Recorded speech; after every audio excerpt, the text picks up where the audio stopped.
Ok, donc hier on a dormi dans le doute. Ce matin, je me suis réveillé. J'ai appris que l'affaire s'est confirmée. Ils ont vraiment réussi à tuer l'ayatollah Khomeini. Ça, c'est un point qui est vraiment, c'est un coup dur, c'est un coup dur et c'est un coup très spectaculaire que les États-Unis ont frappé.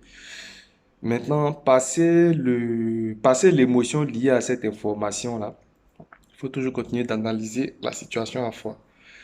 Le but des Américains, c'est de renverser le régime théocratique de la révolution et d'installer un dirigeant qui leur sera beaucoup plus favorable.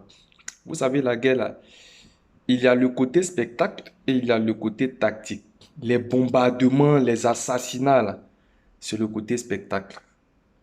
En général, ça marque les gens psychologiquement. On dit, oh, telle nation est forte parce qu'elle a pu tuer des têtes de proue, des présidents et tout ça.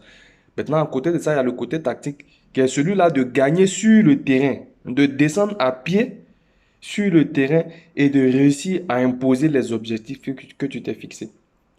Et c'est à cette phase-là maintenant que les États-Unis et leurs alliés sont. Normalement, l'étape suivante, c'est d'imposer un dirigeant que eux-mêmes ils auront choisi.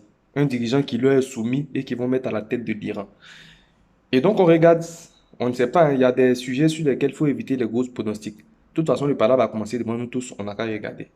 Voyons voir s'ils réussissent à installer celui qu'ils ont choisi à la tête de l'Iran.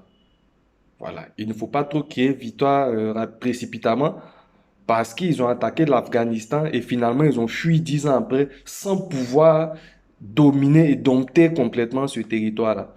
Donc avec l'Iran, bon, on verra bien ce qui se passe.